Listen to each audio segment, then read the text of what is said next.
सो good morning everyone. अब next problem पर हम लोग डिस्कस कर रहे हैं which is problem number 21 which is also your rationalised NCERT का मिसलेनियस का एक्सरसाइज का क्वेश्चन नंबर 3 है। तो ये कहता है basically given a non empty set x consider P X which is the set of all the subsets of x। जितने भी पी एक्स इज वॉट, जितने भी x के जितने भी मतलब एलिमेंट्स हैं, उनमें जितने भी पॉसिबल सबसेट्स हैं, जितने भी पॉसिबल सबसेट्स हैं उसके, that is P X. X is the main set और जितने भी पॉसिबल सबसेट्स हैं दैट इज पी एक्स। ठीक है। And P X is basically set of all the subsets. ठीक है, set of all the subsets, right. तो अभी वो ये कहता है कि define a relation R in P X which is as follows for subsets A comma B. एक रिलेशन आर इस तरीके से है कि for subsets A comma be in P x. P x क्या था? It is a set of all the possible subsets of set x. Set x में जितने भी सबसेट्स हो सकते हैं, subset number 1, subset number 2, subset number 3, जितने भी मतलब पॉसिबल सबसेट्स हो सकते थे इसके। ठीक है, ठीक है। तो जितने भी पॉसिबल सबसेट्स हो सकते थे उसका सेट है ये, उसका लिस्ट है। It is a list of all the possible subsets of set x. ठीक है। तो उसमें से, ठीक है, दो सबसेट्स निकाले हैं। एक सबसेट मान लो ए है, दूसरा सबसेट बी है। ठीक है, they are related in such a way that A जो कि एक सबसेट है, खुद एक सबसेट है, that is a subset of bigger subset B. ठीक है। तो ये पूछना चाहता है कि is R an equivalence relation or not. ठीक है, this wants to ask if R is an equivalence relation or not. ठीक है, R is an equivalence relation or not. तो अभी इसमें क्या लगेगा, इस तरीके के क्वेश्चंस को किस तरीके से हम लोग फ्रेम कर सकते हैं, देखिए। सबसे पहले इक्विवेलेंस रिलेशन के लिए हम लोग देखते हैं रिफ्लेक्सिविटी।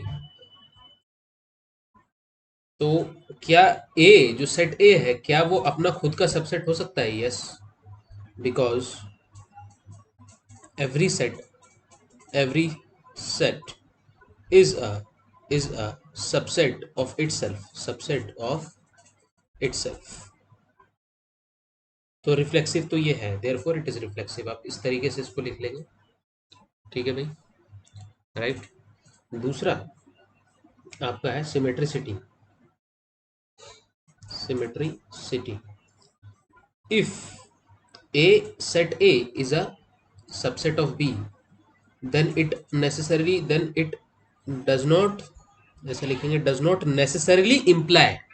अगर ए बी का सबसेट है, मतलब बी सुपर सेट है और ए सबसेट है, क्या इसका मतलब ये भी हो सकता है कि बी ए का भी सबसेट है? ऐसा नहीं हो सकता ना। जैसे वेन डायग्राम से दिखाओ, मान लो ये ए सेट है और ये बी है, तो मैं ये तो बोल सकता हूँ कि सारे elements of A are contain in B, मतलब A is a subset of B.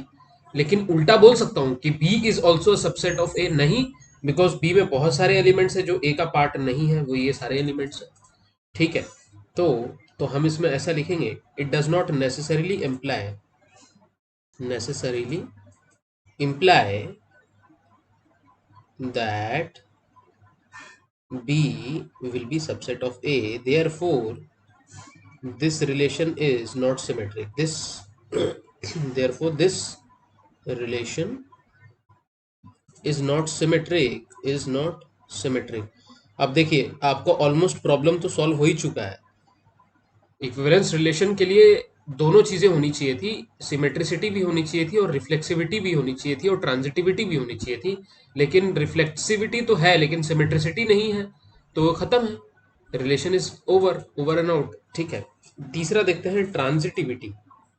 Transitivity transitivity देखने time, if A is a subset of B, मतलब B is a bigger set, and B is a subset of C, मतलब C is also even a bigger set.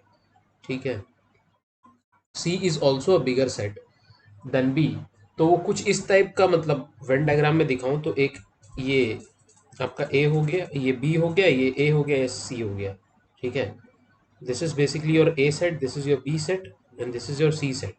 आप देखिए कि ए set is a subset of this bigger set B and B set is a subset of even bigger set C। तो मैं ये भी तो बोल सकता हूं ना कि A is also a subset of C because all the elements of A are already present in all the in C। So directly we can write, then we can directly write that A is a subset of C implies it is transitive relation. transitive relation transitive relation तो है ही है, ठीक है, it is a transitive relation, right. तो in view of the above what we can say is, क्योंकि ये reflexive और ट्रांजिटिव है बट सिमेट्रिक नहीं है, therefore it is not a equivalence relation, N equivalence relation. तो यही ये सवाल पूछ रहा था, and this was as simple as that. Don't get confused by looking at the question, ठीक है। वो आप मिसलिनियस में जाओगे तो आपको लगेगा कि टफ होगा, लेकिन ऐसा नहीं है।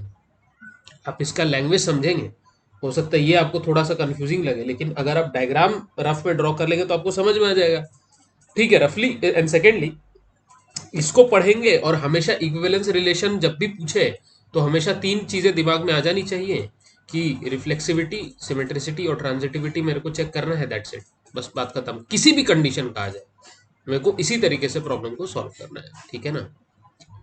चलिए, थैंक यू।